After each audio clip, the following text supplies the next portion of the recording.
Olá, seja muito bem-vindo, muito bem-vinda à nossa sala de visitas do programa De Bem com a Vida. Saiba que a gente faz de tudo para que você fique cada vez mais de bem com a vida.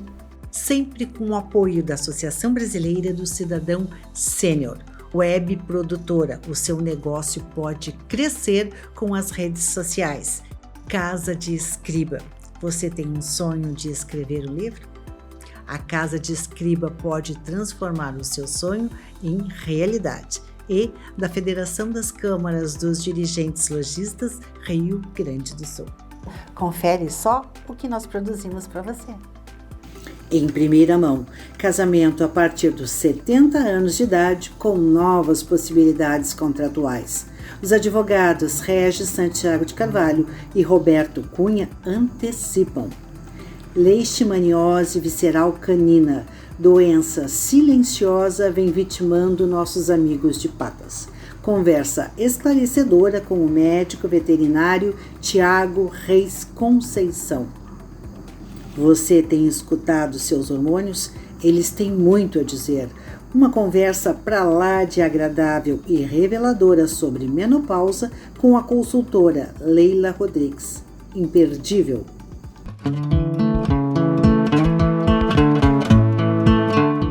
Pensa comigo, casar aos 70 anos de idade com novas possibilidades contratuais. É isso mesmo, para nós sabermos um pouco mais sobre essa novidade ou esta possibilidade, nós recebemos agora no De Bem com a Vida os advogados Regis Santiago de Carvalho e Roberto Cunha. Como vão, doutores de Bem com a Vida? Doutor Regis? Bom dia, Cristina, de Bem com a Vida. Eu agradeço a oportunidade, à Rede Sul de televisão e me coloco à disposição. Falam de onde? Falamos de Mato Grosso do Sul, Campo Grande. Opa, terra da fartura! Doutor Regis, começo com o senhor, inicialmente parabenizando pelo livro da autoria de ambos, Os Efeitos Patrimoniais da União Estável na Terceira Idade. Como assim?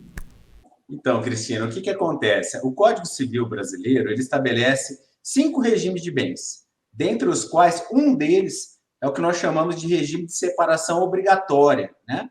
E o que se vincula a esse regime de separação obrigatória? O casamento das pessoas maiores de 70 anos de idade. Então, aquelas pessoas maiores de 70 anos de idade que desejarem convolar núpcias, eles têm necessariamente que se valer do regime da separação obrigatória de bens, ou seja, não existe uma liberdade na escolha do regime de bens que vai prevalecer durante aquele casamento, né? Então, esse foi o tema e objeto do nosso livro, que nós adotamos aí alguns questionamentos, né, a respeito dessa obrigatoriedade de opção por esse regime. A família que se sentir ameaçada, doutor Roberto, ela pode interferir na questão ou, no caso desse projeto ser aprovado, é uma decisão apenas da pessoa com mais de 70 anos de idade? Cristina, essa regra é uma norma de ordem pública, o que significa dizer que é obrigatório o cumprimento para aqueles maiores de 70 anos, ou seja, a família não tem como interferir caso o idoso queira se casar, obrigatoriamente hoje deve fazê-lo pelo regime de separação de bens. O idoso, eu digo, maior de 70 anos. Então, ele não pode escolher o regime de bens que irá nortear esse casamento. Tá? E por isso, nós sustentamos nessa nossa obra, primeiro que existe uma lacuna legislativa em relação à união estável. Hoje nós temos nos tribunais superiores, uma equiparação dos institutos casamento e união estável, até por força do artigo 226, parágrafo 3º da Constituição Federal. No entanto, para o regime de separação legal de bens, não existe essa obrigatoriedade prevista em lei para a união estável. Isso é uma construção da jurisprudência, dos tribunais. Então, tanto o casamento como a união estável, para aqueles que têm mais de 70 anos, obrigatoriamente devem fazê-lo sob regime de separação de bens. E o que nós sustentamos nessa obra, Cristina?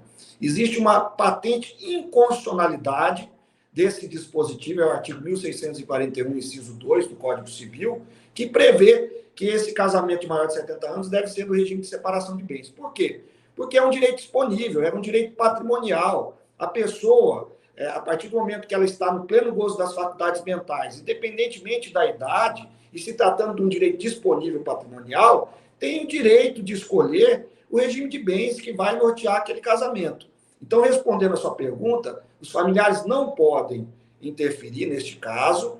Entretanto, nós sustentamos uma inconstitucionalidade desse dispositivo que prevê o casamento maior de 70 anos ou a união estável sob o regime de separação obrigatória de bens. Doutor Roberto, da onde surgiu essa ideia de escrever um livro sobre este tema? Nós tivemos um caso concreto, eu e o doutor Regis, nós fomos até o STJ para poder prevalecer o direito do nosso cliente. E nós tivemos êxito nessa questão. Então, a partir daí, de uma análise profunda que nós fizemos sobre o tema, nasceu essa ideia de nós concretizarmos uma obra nesse sentido, haja vista que existe uma carência em relação à bibliografia dessa matéria em âmbito nacional. Então, nós, a partir do momento que tivemos uma casuística, um caso concreto, tivemos a ideia de construir uma obra abordando esse tema, que hoje, para a nossa felicidade, nós lançamos a obra no dia 17 de agosto, e no dia 29 de setembro, o STF afetou a matéria, quer dizer, levou essa matéria para o plenário para decidir a questão de maneira definitiva, e essa decisão do STF que vai ser tomada vai definir a questão em todo o país, vai dirimir essa questão, se é constitucional ou não, essa regra que impõe o regime de separação de bens para os maiores de 70 anos. Doutor Roberto e doutor Regis, com a experiência e expertise durante esse tempo todo de advocacia, ainda persiste aquilo que nós chamávamos de golpe do baú? O legislador, né, quando ele estabeleceu esse regime de separação obrigatória de bens aos maiores de 70 anos, foi justamente essa, né? O que nós defendemos, na verdade, Cristina, é a questão da sanidade mental. Né? Se a pessoa tem rigidez mental, né, por que não deixar ao seu critério na escolha pelo regime de bens do casamento? E é importante destacar também que a Convenção Interamericana sobre a Proteção dos Direitos do Idoso, lá no artigo 7º, ele estabelece como princípio, né, a autonomia e a independência do idoso. Então, veja que a nossa própria Constituição Federal, ela incorpora isso no ordenamento jurídico brasileiro, porque o Brasil é signatário dessa convenção, né? E o Código Civil, por sua vez, que é uma norma, vamos dizer assim, inferior, uma norma infraconstitucional, né? Estabelece uma imposição de regime de bens obrigatórios. Então, veja, existe uma discrepância, né, entre o próprio ordenamento constitucional e o ordenamento infraconstitucional. Então, o que nós defendemos, embora seja legítima essa preocupação do legislador, né, é que nós estabeleçamos aí um parâmetro dentro de um regime de sanidade mental. Ora, se a pessoa está em pleno exercício de suas faculdades mentais, podendo exercer, inclusive, cargos eletivos, ou mesmo dentro do serviço público, nós sabemos que hoje o tempo máximo aí de idade para permanência no serviço público é de 75 anos. Então, veja bem, como que nós vamos estabelecer um parâmetro limitatório de idade aí a partir dos 70 anos para daí presumir uma eventual, vamos dizer assim, insanidade mental ou mesmo diminuição, né, do seu senso crítico, do seu senso de opinião, de livre escolha, etc. Né? Então, é justamente isso que nós tentamos defender no nosso livro, né, para tentar formar uma opinião, né, dentro da jurisprudência, da doutrina, acerca da livre manifestação das partes, acerca do regime de bens que vai, então, reger aquela relação a partir de então, né? Então, basicamente, eu creio que seja isso, né? Nossa preocupação, como eu disse, é tão somente em relação à sanidade mental, é isso que deve ser observado. Até bem aliado ao movimento internacional em defesa de autonomia da pessoa idosa, né, que eclode no planeta todo. Doutor Roberto, suas considerações finais, por favor, a respeito dessa belíssima obra escrita pelos senhores. O que nós, em síntese, sustentamos nessa obra é o respeito a um princípio maior previsto na Constituição Federal, que é o princípio da dignidade da pessoa humana. Nós não estamos aqui a tratar da questão de pessoas incapazes. Incapacidade tem os mecanismos legais próprios para que a pessoa seja interditada e aí outra responda por ela como curador. Agora, no caso de uma pessoa capaz, rígida, ela tem o direito de escolher, dentro de um direito disponível, aquilo que é melhor para ela. E isso vai ao encontro desse princípio que é um princípio maior da dignidade da pessoa humana, que é um vetor constitucional. Então, em síntese, essa é a nossa ideia principal da obra e que esperamos que encontre eco no Supremo Tribunal Federal através do julgamento desse recurso extraordinário 130.9642, que afetou a matéria e vai definir de uma vez por todas essa questão. Doutor Regis, qual a sua expectativa em relação à aprovação desse projeto?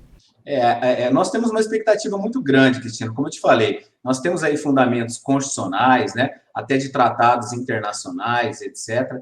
Então, assim, o que a gente procura e espera desse julgamento? É que haja realmente uma pacificação, né, nas relações sociais e jurídicas, né, de modo a que essas pessoas que necessitarem, então, iniciar uma nova, vamos dizer assim, uma nova relação, ou ainda que seja uma relação antiga, mas formalizar realmente uma relação mais íntima, né, mais formal, que é o casamento, né, que elas possam ter realmente essa liberdade de escolha acerca do seu regime de bens. E a nossa expectativa é muito boa, nós ficamos realmente muito felizes, né, em ter lançado um livro cerca de 30 dias antes da afetação da matéria perante o Supremo Tribunal Federal. Então, a nossa expectativa ali é a melhor possível. Eu agradeço mais uma vez a oportunidade de estar podendo colaborar e contribuir com o tema e nos coloco à disposição também para eventuais entrevistas futuras. Cristina, muito obrigado, viu?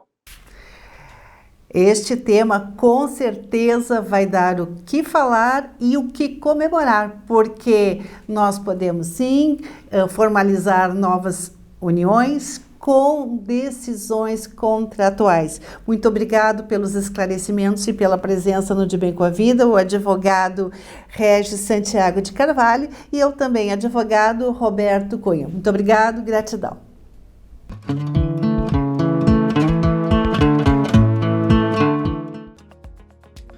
Meu abraço especial aos apoiadores do programa Maison 31, salão de beleza completo e boutique, com tudo que você imagina e nem imagina para cuidar da sua imagem com um super time de profissionais altamente qualificados. O lugar é um charme, Rua Arthur Rocha, 762, Porto Alegre. O Insta, @maison.31. O telefone 51 40 66 60 60.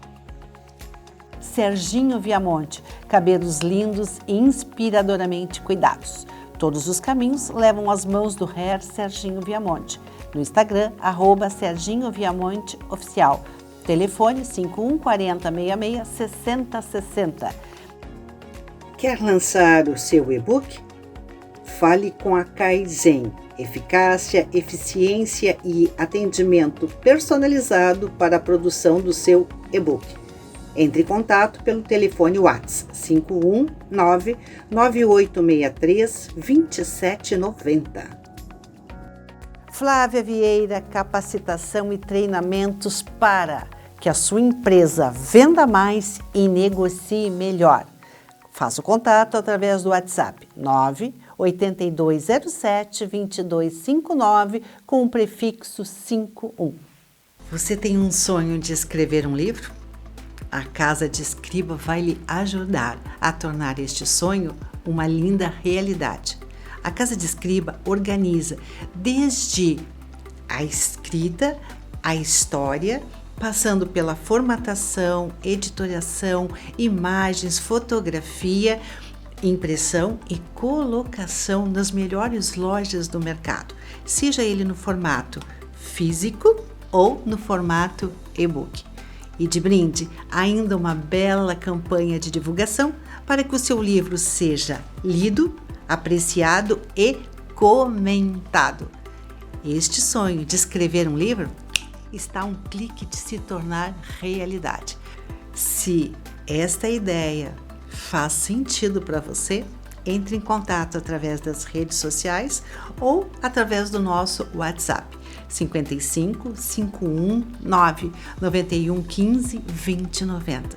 Juntos, nós vamos escrever a melhor história da sua vida e impactar na vida de outras pessoas.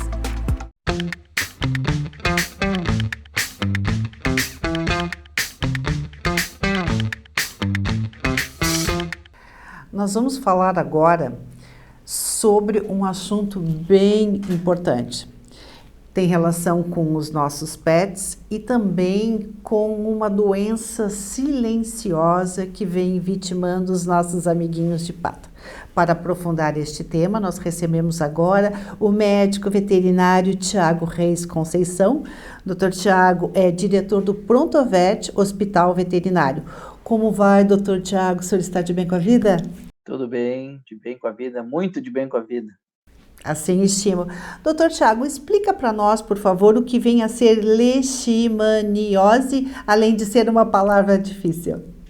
Então, leishmaniose é tão difícil quanto o próprio nome diz, é uma doença causada por um protozoário, né, que acomete todos os mamíferos em princípio, mas em especial os nossos cães, os nossos pets, é que vem sofrendo mais com isso.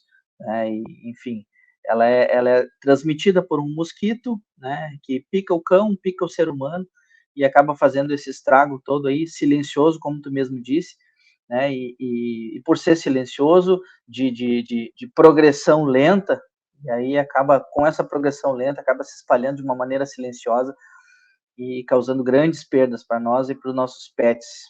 Quando o senhor fala em perda, o que nós podemos identificar? Como é que essa doença vai se instalando? Como ela vai progredindo? Existem sinais de alerta? Sim, os sinais de alerta nos cães, eles são bem inespecíficos, diria assim. O animal vai perdendo peso, alguns deles fazem lesões de ponta de nariz, lesões de pontas de orelha, né, descamações de pele. A gente costuma dizer, claro que isso para o tutor fica meio estranho de ver, mas eles começam a aumentar os linfonodos, os gânglios, né? Alguns deles começam a ter crescimento exagerado das unhas, e esses são os primeiros sinais que a gente consegue ver nos pets.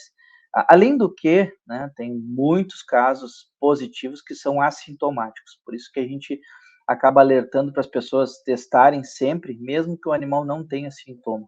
E como é que é feita essa testagem? Então, nos cães a gente tem inúmeros exames que comprovam, né, alguns deles mais conclusivos que outros, né? A gente inicia geralmente com um teste rápido, que é a imunocromatografia. É feito dentro do consultório mesmo, com uma gotinha de sangue. Esse é o exame inicial, que a grande maioria faz. Porém, esse exame ele não é um exame conclusivo, ele é um exame de triagem, ele dá um alerta para a gente poder seguir pesquisando e seguir para poder confirmar essa doença. A gente precisa de outros exames aí, que são, em geral, mandados para fora, né, para laboratórios de referência. Doutor Tiago, essa doença pode levar o animalzinho a óbito? Com certeza. Ela, por ser silenciosa, por ter esse avanço lento, as pessoas vão deixando, o animal vai perdendo peso e vai deixando de comer. E, em geral, quando eles deixam de comer, quando eles começam a mostrar sinais, é porque a doença já está bem avançada, e aí, consequentemente, as chances diminuem, né, da gente trazer o animal de volta e tratar e deixar ele bem.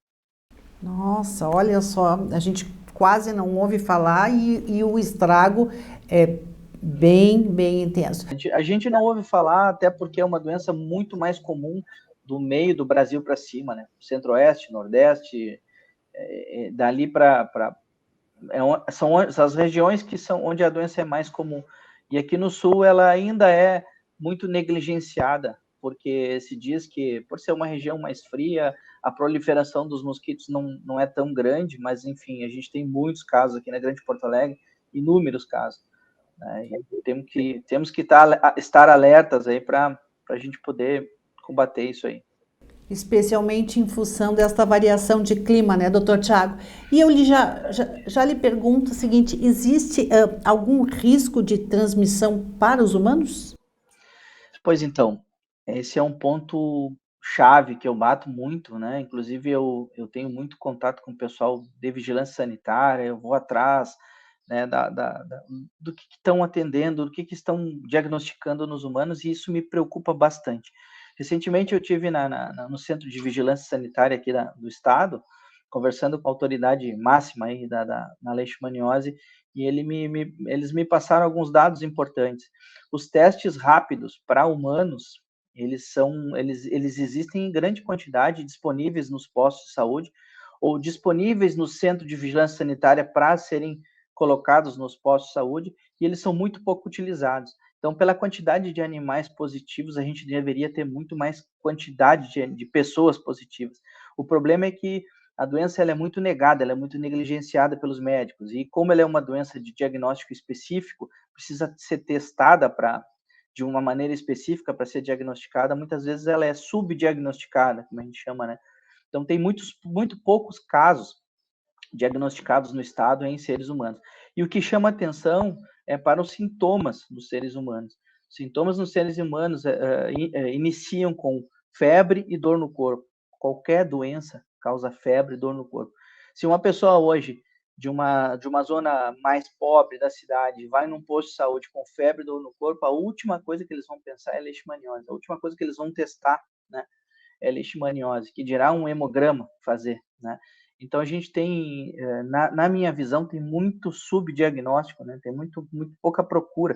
Inclusive, se tem dados, isso não é eu que estou dizendo, se a gente procurar lá no GZH, a gente vai ver de 2016, 2017, quando começou a se falar muito isso aqui na Grande Porto Alegre, vários casos noticiados pela imprensa, de mortes de pessoas em grandes centros de diagnóstico, né, no Hospital Conceição, no Hospital de Clínicas, pessoas diagnosticadas com leucemia, que no leito da morte acabavam sendo feitas coletas de medula e acabavam sendo diagnosticadas com leishmaniose tarde demais, infelizmente.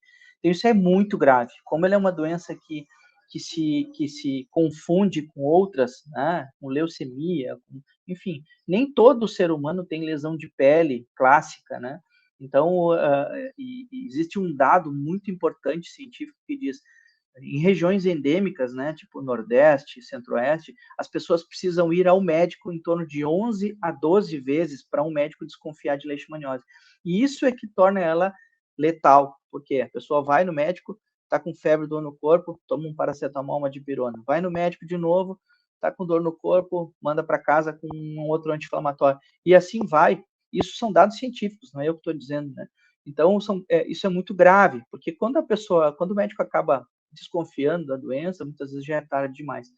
E aí a pessoa pode vir a óbito até sem um diagnóstico. Então, isso sem ninguém saber que veio a óbito por conta de leishmaniose. Então, isso eu vivo alertando, assim, porque eu vejo uma negligência muito grande. E nas próprias autoridades de saúde, eles falam, né, que muitas vezes vão conversar com os médicos do Sistema Único de Saúde, eles acabam não dando muita bola, não só para leite, mas para outras tantas doenças aí transmitidas de animais para os seres humanos, né? Como esporotricose, enfim, tosse dos canis, sarna, doenças básicas, assim, que são comuns em animais e que a gente sabe que passam para o ser humano e são bem graves, né, por conta disso. Muito sério, muito sério. Nós vamos voltar a falar sobre este tema, mas eu não posso encerrar sem lhe perguntar, existe a possibilidade, o senhor faz um tratamento online, quer dizer, sem a presença do bichinho, o chamado Virtual Leite? Por favor, explique para nós. Então, o Virtual Leite é uma empresa nova que a gente lançou há pouco tempo atrás, e ela veio numa época em que o Conselho Federal de Medicina liberou telemedicina, porque até então era proibido fazer telemedicina em veterinário. No primeiro momento eu achei um absurdo aquilo, né? Porque como é que eu vou examinar um animal? Essa mesma pergunta que a senhora fez, né? E o que se vem a partir desse regramento aí? O que surgiu? A leishmaniose é uma doença que tem que ser obrigatoriamente passada por um clínico primeiro, né? É o clínico que faz o diagnóstico, onde ele estiver.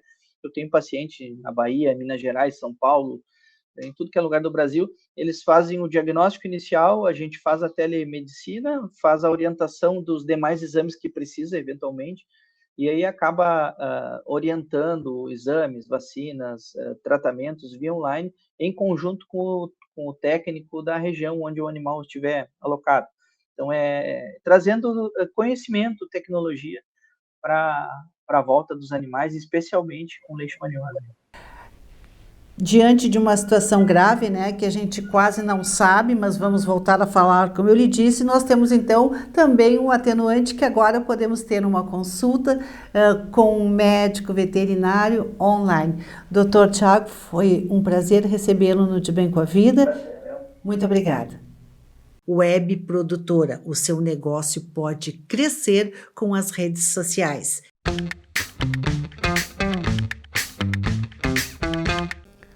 Hormônios, me ouçam.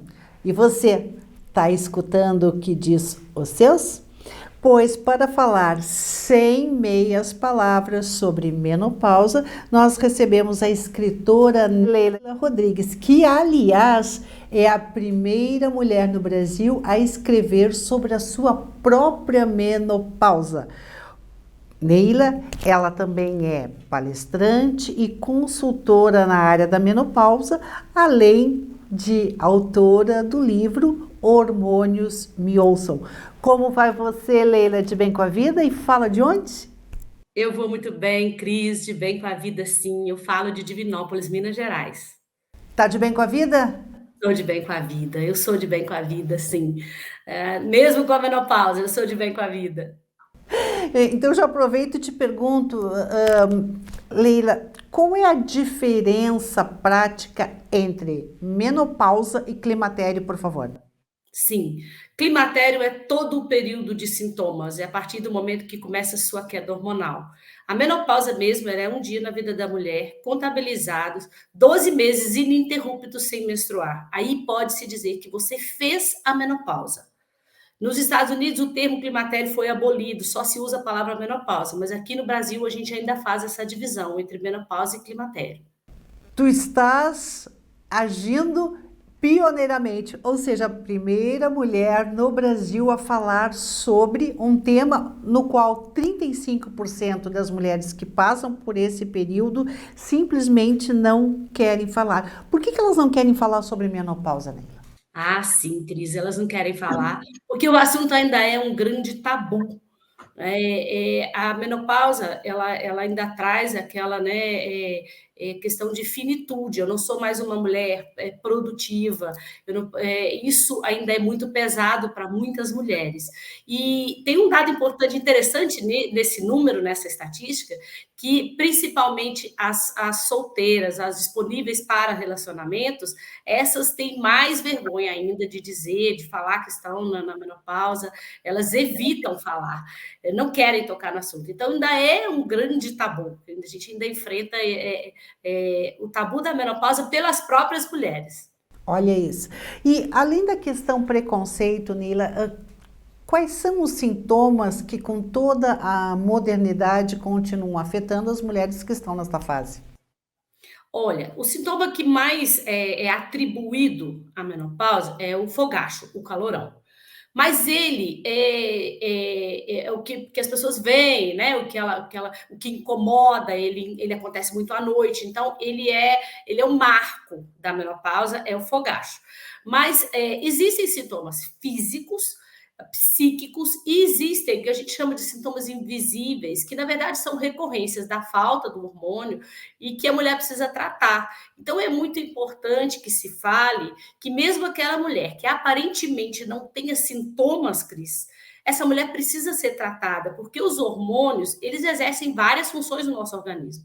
E quando você não os tem mais, você precisa ser acompanhada, você precisa ser tratada, cuidada, né, para ver aonde a falta dos hormônios vai te atingir.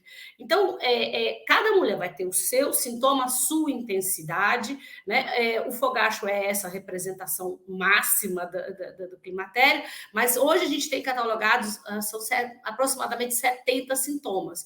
E o cuidado que a gente, né, que é importante falar para quem está nos assistindo, é que a ausência de sintomas não significa que não precisa ser tratado. Isso é importante ser dito. O título do teu livro é Hormônios, me ouçam, mas Como é que a gente ouve? Como é que a gente escuta? Sim, eu escolhi esse título, Cris, porque a sensação que a gente tem é de uma desordem dentro de nós. É tudo muito surpresa. Você acorda boa, dorme ruim, você justo no dia de uma festa, de um evento que você precisava estar bem, você não está. Então, é uma sensação de descontrole, que você se perde ali em si mesma. Então, a escolha do título é por causa disso, Hormônios Me Ouçam, para que você tenha de volta, né, para que você se atente. E um dos pilares do tratamento é você se ouvir, é você ser mais atenta. Por natureza feminina, a gente cuida de tudo e de todos. E essa mulher chega nessa fase sem olhar para si mesma. E a menopausa, ela exige um olhar mais atento para si mesmo. Então, esse Hormônios Me Ouçam, esse olhar atento para si mesmo, é o que os hormônios te pedem, né? É o que a menopausa exige de você. Uma viagem para dentro de si. É um momento de autoconhecimento muito importante na vida da mulher. E fazendo essa viagem para dentro de si mesmo, tu entendes que é possível manter uma vida leve, uma vida saudável e inclusive cuidando da sua autoestima, da sua aparência? Olha, então, quando eu entrei, eu achei, bom, isso aqui é o marco zero da velhice. Agora chegou a velhice, eu não sei o que fazer. E eu tinha 41 anos, eu estava muito nova. E foi a partir desse meu, né, envolvimento, dos meus estudos, de tudo que eu vi, eu respiro a menopausa hoje, né? E que eu posso te dizer, por experiência própria, né, que a gente consegue fazer dessa fase a melhor fase. Porque ela é uma metamorfose, ela é um momento, como eu disse, né, de autoconhecimento, de busca, e a partir do momento que você compreende o cuidado, compreende a importância da mudança do estilo de vida, que o tratamento vai muito além do tratamento clínico, aí sim você pode incorporar isso e viver a plenitude dessa fase. Desse momento que eu estou. Então, eu, por exemplo, cheia de projetos, cheia de coisas, hoje eu estou muito longe daquela mulher que achava que a menopausa era o marco zero da velhice. Eu consegui viver e provar para mim mesma que não era por aí, que eu tinha muito que entregar, eu tinha muito para usufruir, eu tinha muito que aproveitar e que eu consigo fazer isso em plena menopausa. Que é possível, que hoje a gente tem tratamento, hoje a gente tem uma série de alternativas e que depende da mulher, do envolvimento dela. Do comprometimento dela, eu diria também, né? A gente tem uma ideia equivocada de que vai haver um remedinho milagroso, vai haver um profissional maravilhoso que vai resolver para você. Não funciona assim, Cris. O medicamento, o tratamento, ele é um dos pilares. E pode ser que tem mulher que pode fazer uma reposição, tem mulher que não pode, então isso depende, mas não é ele a única coisa. A saída mesmo é uma série de mudanças, uma série de coisas que essa mulher vai fazer e que principalmente dependem dela. Tá muito relacionado com o envolvimento dessa mulher com o seu próprio climatério e do quanto ela quer, sabe, adentrar no problema, porque às vezes a mulher não quer, ela vê aquilo ali e ela se recusa a entrar nas questões, né? Aí sim fica tudo mais difícil. Mas se você adentra, se você aprofunda, se você vai se conhecendo cada vez mais, vai vendo seus limites, como seu corpo funciona, como seu corpo reage, você vai se descobrindo, sabe? Tem um libertar aí, Cris, que é maravilhoso. E que eu falo que eu torço para que as meninas cheguem nesse dia, porque esse é o melhor momento. Perfeito, perfeito. E alinhado absolutamente ao propósito do programa, que é estar de bem com a vida. E eu gosto muito de uma expressão que tu várias vezes tu chama, que diz que envelhecer não é uma escolha, né? Mas envelhecer com felicidade, sim. Muitíssimo obrigado por estar aqui conosco, Neila Rodrigues, e parabéns pela tua obra, que certamente vai fazer muita gente ficar de bem com a vida. Eu que agradeço, Cris, a oportunidade. Muito, muito obrigada.